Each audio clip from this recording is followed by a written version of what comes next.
Next. It's such a blessing. It's hard to explain. They beat the odds. Iggy's a champ. You are so big. Some were never expected to live. Just placing him in a cast doesn't do anything. For the next half hour, inspiration and determination on display. A long time ago, they used to carry their babies around on pillows. A WWT 6 News special report. Tune in for kids. Good evening, everyone. I'm Brian Mastery, coming to you live from Children's Hospital and Medical Center. Now, we're blessed here in Omaha to have a number of top-notch medical institutions. Today, we're focusing on the one dedicated to kids. We've partnered with the Cat Radio today for their Radiothon, raising money for some of the programs that work. And this is one that will start things off on broken hearts. We grow up hearing the lesson that we're supposed to trust our hearts. What if you can't trust it from the beginning? As with Iggy, who will turn 1 in November. Iggy's close to the 10 bad. If 10 is bad and 1 is good, Iggy was down there. I think Iggy was small and Iggy was sick and Iggy had complications. Ingrid Borer, nicknamed Iggy, had an undeveloped heart and needed a new one. Her twin brother Huck's heart beats just fine. We wouldn't know anything different, so we've just been going with the punches and not just having twins, but having a transplant baby. How have you guys been doing? Good. If you're the squeamish type, look away for a few seconds. We're about to show her actual heart. Even to an untrained eye, something doesn't look right about her old, damaged heart. The difference really shows when you see her new one, a donor heart that was a match for Iggy. We're just happy they made the decision to donate. I mean, you know, they took one of their tragedy and made it a blessing for someone else, and I think that's pretty amazing. Ready? Ready for your echo? Iggy is number 8. That is Iggy's heart. Of the 10 heart transplants done at Children's Hospital and Medical Center. She sounds very good. 3 years ago, her parents, who live in Lincoln, would have had to pick somewhere else for the operation, such as St. Louis or Denver, because the transplant program didn't yet exist here. Hello. How are you? Good. That's good. Nice to see you. Mallory Mueller had to do that. Does that ever bug you? Go out of state for her heart transplant in 2007. The left part of my heart was not working, so they had to just give me a boy heart. For follow-up care, though, Lift your chin up just a touch. she comes to Children's Hospital. Omaha is much more convenient. It's 44 miles from their home in Syracuse, Nebraska. While a 5th grader may gloss over the gravity of getting a new heart, her mother doesn't miss a beat. I journaled everything for her, so she doesn't know how hard she's worked to be here. It's really hard. So she'll read it someday and see what all she had to go through. And Wendy Mueller also takes her experiences to other parents struggling to understand the anxious road ahead to a normal heart. Iggy's mom reached out, and so have others. After all, Mallory's mom is a great listener. she's my snuggler, so yeah, all the time. Yeah, life wouldn't be the same without Mal. Both moms tell me they go anything they can to listen to the heartbeats of their daughters. Well, all day long, Cat 103.7 is doing its Radiothon. The morning show is now the evening show. Gina joins us. Why is this important for you guys to do this for so long? You know, because this hospital is amazing, but it's the stories inside the hospital that really make the world go round. You drive by here every day and you may never know what's going on inside of here, but it's pretty incredible. And we get the honor of telling those. You know those commercials that you've seen us talking to some of those kids? Yes. It was a blast. Yeah. And we took the opportunity to get some behind-the-scenes looks at just one of those. Take a look. When you've had open heart and back surgery, it leaves little room for small talk. I don't even know what you're talking about. First thing, we had to be careful with the electronics of a wireless microphone, not to interfere with 5-year-old Caden Ives' pacemaker. So you have a pacemaker here. And so it has to be So if I 6 clip it up here- inches from his pacemaker. Yeah. I thought we hit it off right away. Can you smile? Can you say macaroni and spaghetti? But the Council Bluffs kid may have had other ideas. I don't even know my lines yet. What are you saying? Supercalifragilisticexpialidocious. I hope that's my line. I don't even know how to say that. Turns out, at Children's Hospital and Medical Center, Caden's favorite room is on the 5th floor. The toy room. With Mom's practice and encouragement, Caden knew both his lines. Nowadays, thanks to children, he spends his time cheering for the Huskers. Go Big Red. After the long 50-second first take. No, 5 times. 5 times, okay. And a couple of rewrites and breaks. My legs are tired right now. Now Children's needs our support to keep miracles like Caden's happening. We got it down to 30 seconds. Perfect. Nailed it. Just as the promotions department pictured it. One more thing. Should we do one in Spanish? I don't even know Spanish. Me neither. Caden was such a good sport with my antics. Thanks to him. We hope you enjoyed those spots as much as we did.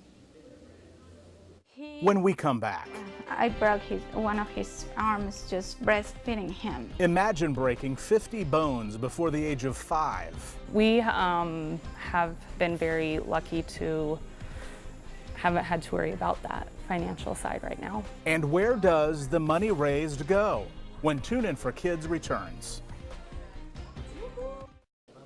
The donations are coming in as we continue our live coverage here from Children's Hospital and Medical Center. You know, the transport team has really upped its game in recent years. Not only do they have the ambulances to go get the sick kids, but they also have a helicopter and a plane. We checked on all the units. It's 7 a.m., shift change for the Children's Transport team. First order of business, the team wrapping up their 12-hour shift fills in the new group on what happened. We did do one call last night. We needed to fly, but the weather didn't cooperate with us. They took the ambulance instead. It was an overdose case in Sioux City. We have enough oxygen? Yeah. Most of traditional EMS, their job is to get the patient and quickly get them to the next place. But our team is the next place because we're an arm of the hospital, and so we bring the hospital to wherever the patient is. That's why we carry more things and we come with more people. In the last few years, Children's Hospital has extended its commitment and reach in the region, dedicating money and manpower to go get some of the sickest infants, toddlers, and teens, by land and by air. In 5 years, the transport team's volume of runs has increased by 5 times. Last year, Children's transported more than 1,600 patients. The work isn't for everyone, however, since it's hard for the nurses not to see their own children and those they help. For each person, they have to find their own way to cope with that because the ones that can't don't ever stay here. You couldn't stay here unless you can find a way to put that aside.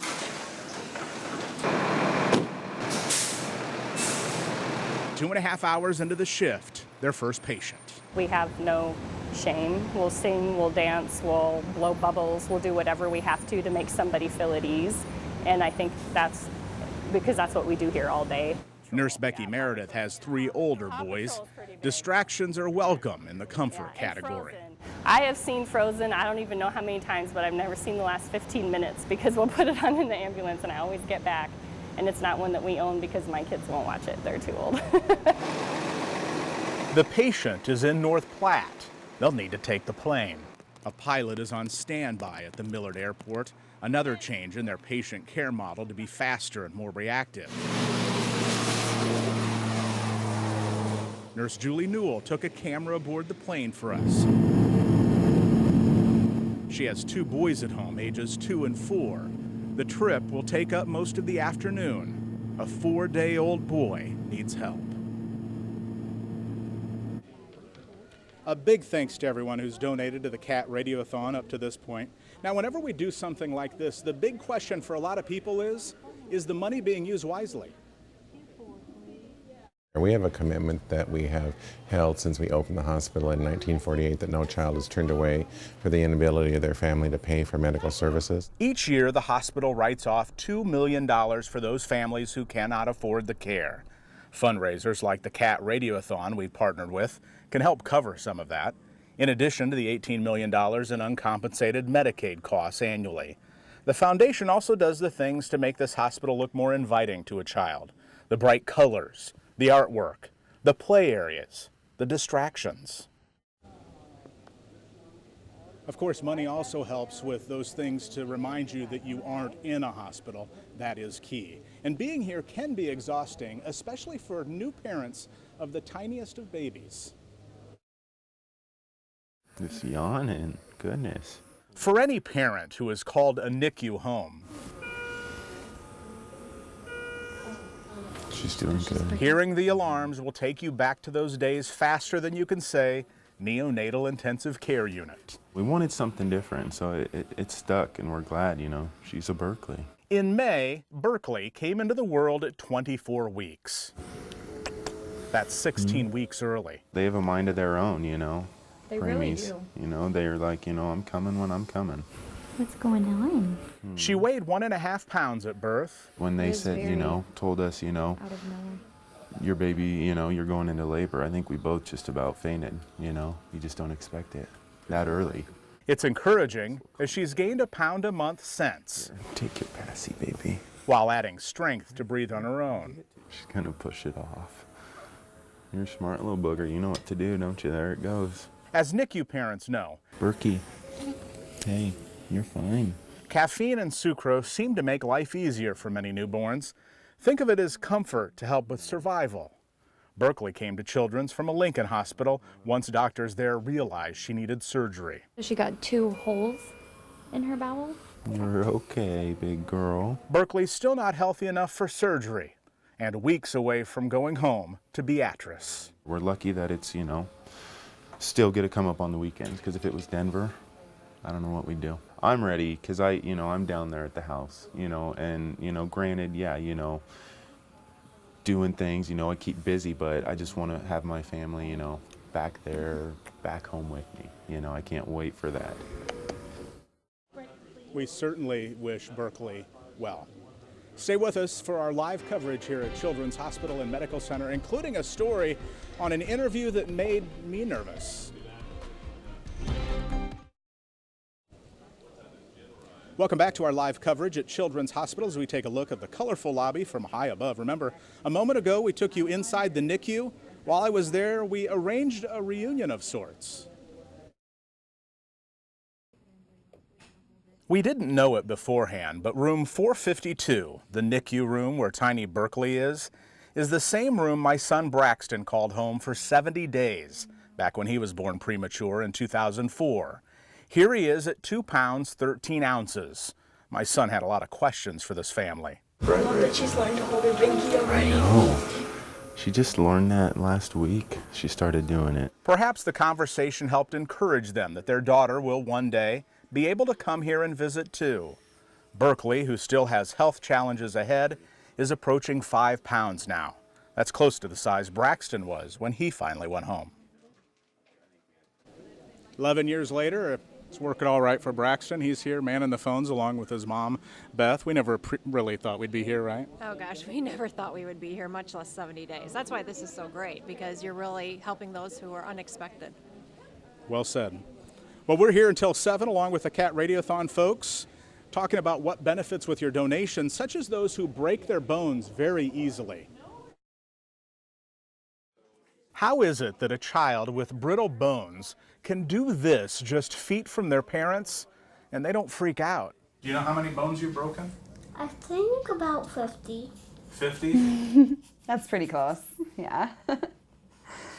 You kind of quit counting after a while. Is that where it's tender, honey? Because of the care and expertise, Sophia Nori and her family traveled 7 hours from Minnesota for a checkup at the Osteogenesis Imperfecta Clinic at Children's.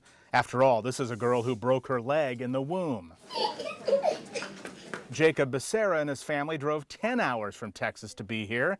He recently broke his arm throwing a foam ball. He was never meant to walk. Before we came here, he was actually not moving. It was just pretty much laying on the bed and looking at the ceiling. I love your x-ray machine. The clinic is a one-stop teamwork shop to save patients time since they come from all over the U.S. You can see it was there last year. The same morning allows orthopedic surgeons to review x-rays. Good job. A dentist checks in. Sophia, can you skip for me? So does a physical therapist and a host of others examining their diets and life at home. A greater percentage of patients are walking as opposed to being in wheelchairs.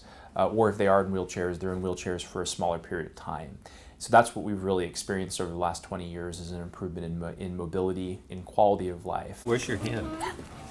That's your hand. Jacob wrote a thank you to his surgeon on how he loved the x-rays and drew his own versions. And that's the window. Sophia is an artist herself, showing off the plans for her treehouse one day. She has big ideas. She'll even dig holes in her yard making something.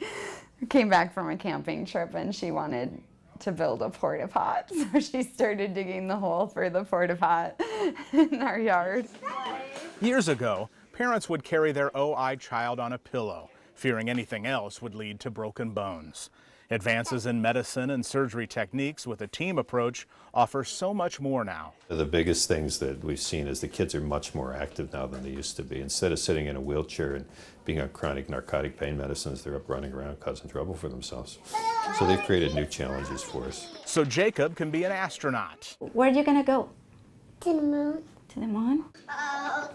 And Sophia, anything's possible. We expect her to do great things. I know I shouldn't, but I still get anxious when I see them running down that hall. The Brittle Bones Clinic sees 200 kids a year. When we come back to our live coverage here at Children's, the story of a child who's been here for nearly 2 years. Our live coverage continues here at Children's with the story of a child who spent more than 600 days here. Where's Caden? There he is. There he is. Caden McGee is getting good at this. Put it in the oven for a baby and me. Then what? This is his 620th day inside Children's Hospital in Omaha. What'd you crazy? Brown, brown, you can't eat your car. He recently went home to Iowa for 29 days, but an infection brought him back. When we got Caden's diagnosis, when I was pregnant, they told us that they didn't think he was going to live.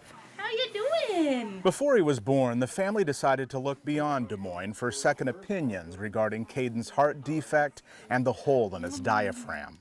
When we contacted Children's of Omaha, they said, we don't know what we can do, but we are willing to make sure you, as a family, don't have any what-ifs, to make sure that we can give him the best care that we can. If we're able to help him, we will. Boo! Are you playing peekaboo? They did. After more than 600 days here, Warrior Caden is headed home. Hey, Caden, you get to go home today. Oh, boy. Yeah. Oh, boy. And look at you sit up there. I know, look so at him. good today. The nearly 2-year journey has been filled with ups and downs and separation. Oh, I'm so happy. While Mom shuttled between the Rainbow House and Children's, Dad worked and stayed in Des Moines, 2 hours away with Caden's older brother and sister. I have a lot more respect for single parents now. Because, Yeah, I was for about 2 years. That's funny. It's a hard balance to make sure you are being a good parent to all of your children, whether they're in the hospital or not. Gonna grow up one day and be a heart surgeon, I think. This isn't to say Caden won't be back. His heart issue will be lifelong, so his journey remains a complicated one. But he's a fighter. Remember, many didn't think he'd get this far. It was amazing to hear his first cry because he was intubated for so long and you couldn't hear the cry. So that was amazing. You know, new parents were like, oh, would the baby just stop crying? But we were happy just to hear the first cry. Is it 100 degrees out here? High five. Yeah. Yay! The staff has gotten to know this family almost as well as their own. Goodbye. I don't want to see you for 2 months. Okay. Kisses.